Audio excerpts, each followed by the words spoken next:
Imaginemos por un momento la ciudad de Jerusalén en el primer siglo. Ujú. Es la semana de la Pascua. El aire está denso, lleno del polvo que levantan cientos de miles de peregrinos. Y el humo constante de los sacrificios en el templo, claro. Exacto. Hay una tensión política tan gruesa que casi se puede cortar con un cuchillo. O sea, la ciudad entera es un barril de pólvora. Un barril de pólvora a punto de estallar bajo la bota del Imperio Romano. Tal cual. Y hacia este epicentro exacto de la historia, cabalga un solo hombre, desarmado. Está iniciando la semana que partiría el tiempo en dos. Es un escenario absolutamente electrizante. Lo es. Y para entender cómo este evento transformó el mundo, hoy vamos a hacer una inmersión profunda. Vamos a basarnos en el documento llamado La Semana de la Pasión, un análisis cristológico pentecostal unicitario. Un título un poco largo, pero el contenido es fascinante. Y bueno, lo complementaremos con investigaciones históricas fundamentales. Sí, como las del académico Richard Bauckham. Nuestra misión hoy es reconstruir, hora por hora, el estallido de ese primer día. El famoso Domingo de Ramos. Exactamente. Y lo vamos a hacer no como quien lee un mipo distante, sino con la lupa de la historia. Vamos a usar un lenguaje súper accesible, como si le contáramos una historia épica a un niño de 12 años, pero sin perder la profundidad teológica. Ni la base histórica que es crucial aquí. Totalmente. Ok, analicemos esto. Porque al escuchar que los textos dedican casi la mitad de su espacio a una sola semana, cualquiera se preguntaría, pues, ¿qué son exactamente estos relatos? Claro, ¿son libros de historia fríos y calculados o son otra cosa? Eso mismo. El documento nos da una clave fundamental. Argumenta que los evangelios son biografías teológicas. Estaban diseñados para causar un impacto masivo. O sea, para persuadir a la gente sobre quién era realmente este hombre. Sí, pero aquí es donde la investigación de Bauckham que mencionaste cambia el paradigma. Completamente. Durante mucho tiempo, algunos críticos asumían que estos relatos fueron, digamos, inventados décadas después, como un largo juego del teléfono descompuesto. Ajá. Pero Bauckham demuestra con detalles que el antiguo Medio Oriente no funcionaba así. La tradición oral tenía mecanismos de control comunitario muy estrictos. Y fíjate, los evangelios están llenos de testimonios de testigos oculares. A ver, pausa ahí. Testigos oculares. Porque cuando leemos la historia aparecen nombres casi de la nada. ¿Sí? Como Simón de Cirene. Exacto. Y de repente el texto menciona que era el padre de Alejandro y Rufo, o, no sé, el ciego Bartimeo unos días antes.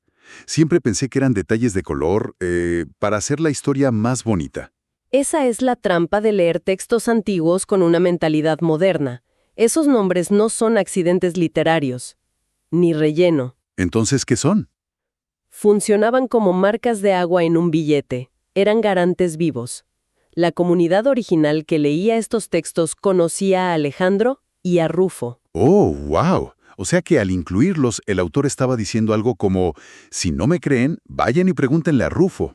Exactamente. Él todavía vive en la calle de al lado. Eran la garantía humana de que la historia no había sido alterada.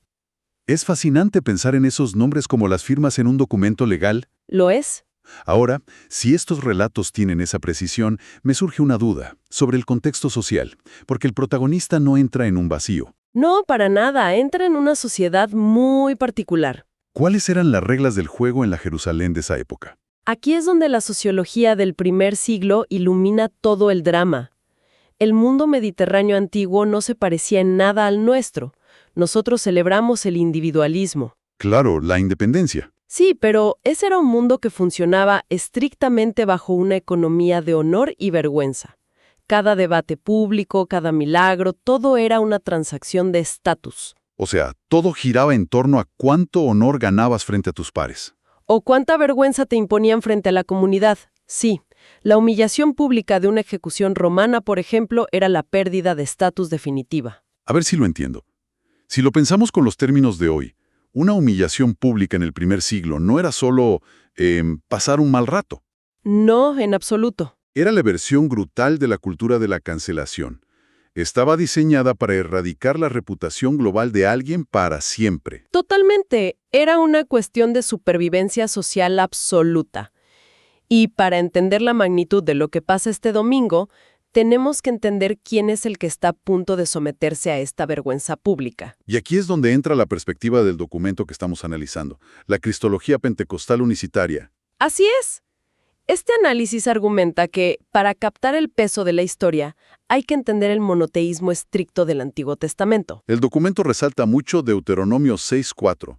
En la versión Reina Valera 1960 declara: «Oye Israel, Jehová nuestro Dios, Jehová uno es». Ese es el núcleo. Desde esta perspectiva, Dios es un espíritu singular e indivisible. O sea, no hay separación de personas en la deidad. Exacto. La premisa unicitaria argumenta que la maravilla de la encarnación es que ese mismo y único espíritu del Creador se manifestó al mundo en carne. Como Jesucristo. Por eso el texto cita Colosenses 2:9, también en la Reina Valera 60. Sí, que afirma, porque en él habita corporalmente toda la plenitud de la deidad, toda la plenitud. Pero, a ver, ¿por qué es tan vital esta lente teológica para analizar la historia? Si alguien lo ve simplemente como un profeta muy bueno sufriendo por sus ideales, cambia el impacto. Cambia todo el peso del evento. El documento postula que no estamos viendo a un ser divino menor sufriendo como un escudo. Para apaciguar la ira de un Dios mayor, digamos. Exacto.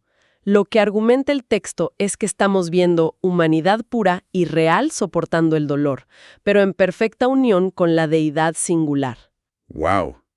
¿Es el Creador mismo experimentando el horror de la cultura de la vergüenza humana? Tal cual. Bueno, si entendemos que este es el marco, que es el Creador asumiendo este riesgo social masivo, la siguiente pregunta es cronológica. Claro, ¿cómo decide hacer su entrada a la ciudad? Porque el ministerio rural en Galilea se termina de golpe. Inicia un viaje que parece sumamente calculado este domingo. Y el acto central con el que arranca esta provocación es la elección de su transporte.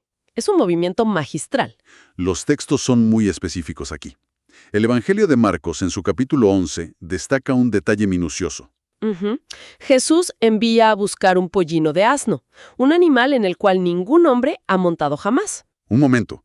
Cualquier persona que haya estado cerca de granjas sabe que montarse de buenas a primeras en un animal salvaje es una locura. Es una receta segura para terminar con los huesos rotos, ¿sí? Entonces, ¿qué nos está diciendo el texto con este detalle en apariencia menor? Lo fascinante aquí es el simbolismo. En el antiguo cercano Oriente, montar un animal indómito sin que reaccione con violencia es un mensaje innegable. Una demostración de autoridad. Demuestra soberanía absoluta sobre el orden natural de la creación. El creador toma las riendas y la creación salvaje se somete en perfecta paz. Y además está la forma en que lo pide. Les dice a los discípulos que si el dueño se queja, le digan, el Señor no necesita. Ese detalle tiene un peso legal enorme. Apela a una antigua costumbre llamada angalia. Angaria. ¿Qué es eso exactamente? Era el derecho exclusivo de los reyes de requisar temporalmente bienes o animales de los ciudadanos para uso de la corona. Ah, o sea que al usar esa frase, Jesús está reclamando públicamente su derecho como rey soberano. Públicamente y sin rodeos. Aquí es donde se pone realmente interesante. Si hacemos un contraste visual de lo que significaba ese asno frente al Imperio Romano, la imagen es brutal. Es un contraste de día y noche. Roma tenía una forma muy específica de demostrar su poder. Entraban con sementales de guerra inmensos, el famoso Adventus. Sí, rodeados de legiones, infundiendo terror militar. Era el teatro del terror imperial, para decir, más vale que se sometan. Exacto. Pero espera, si Roma controlaba todo con este nivel de paranoia, ¿por qué los soldados no arrestaron a Jesús en ese mismo instante? Esa es la genialidad de la elección del asno. El asno era el símbolo de un rey que venía en tiempos de paz. O sea, es como llegar a un desfile militar de tanques, montado en una bicicleta. Es una buena analogía. Es un desafío brillante al imperio, pero es inarrestable. Si enviaban a la guardia a arrestar a un campesino en un burrito pacífico, Roma se habría visto ridícula. Una subversión pacífica perfecta. Les está diciendo mi reino no funciona con la violencia de ustedes. Pero el problema es que la multitud no captó esa sutileza. Para nada. Si el transporte era un mensaje de paz, la reacción de la gente fue todo lo contrario. Fue explosiva y políticamente peligrosa. Totalmente fuera de control. La gente empieza a quitarse sus mantos y a tirarlos en el camino para que el asno pase. que eso evocaba a los antiguos reyes de Israel como Salomón o Jehú, ¿no? Exacto. Pero luego hacen algo que va un paso más allá. Cortan ramas de palmera y empiezan a agitarlas violentamente. Y claro, para nosotros hoy parece una festividad inocente, pero esas palmeras eran básicamente armas simbólicas, ¿verdad? Completamente. La palmera en el primer siglo estaba saturada de memoria nacionalista extrema. Recordaban la rebelión armada de los macabeos. Cuando expulsaron a los opresores por la fuerza de las espadas. Sí, o sea, ondear una palmera frente a los romanos era como ondear la bandera de una revolución armada, Y la palabra que gritaban, Hosana. que significa sálvanos ahora. Pero no era una petición de salvación espiritual. Querían un guerrero. Estaban exigiendo un líder militar que masacrara a los romanos. Pensemos en el pánico absoluto de los líderes religiosos. Los fariseos sabían que Pilato tenía tropas listas para masacrar a la multitud. Claro, se acercan a Jesús asustados y le exigen que haga callar a la gente. Y la respuesta que da Jesús, evocando a Habacuc 2:11, es poesía pura. Les dice que si la gente calla, las piedras clamarían. Si conectamos esto con el panorama general, vemos la ironía más oscura de la historia. ¿A qué te refieres? Esta misma multitud que el domingo exige a un libertador letal, será la misma que exigirá su crucifixión apenas unos días después. ¡Wow! Al darse cuenta de que no era el líder militar que esperaban, Exacto.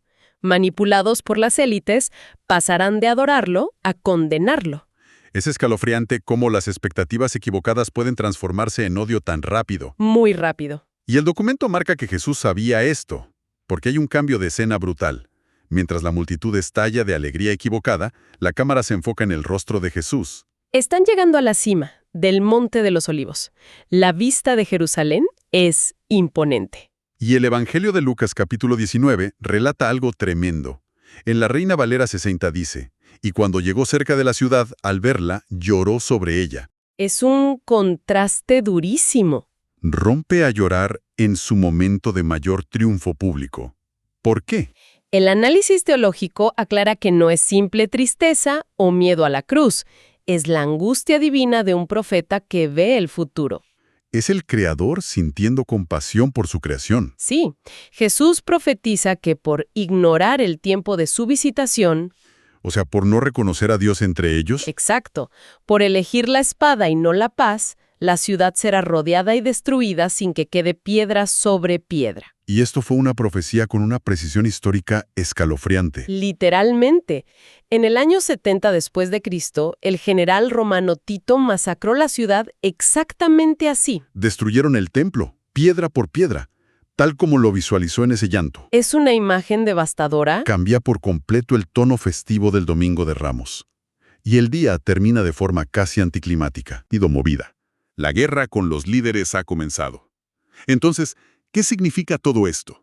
Es una lección poderosa sobre cómo las multitudes pueden estar equivocadas. Sí, cómo nuestras propias expectativas pueden cegarnos a la verdad que tenemos enfrente. Y la profunda diferencia entre el poder coercitivo, esa fuerza bruta de Roma, Y la verdadera autoridad, la paz del pollino indómito.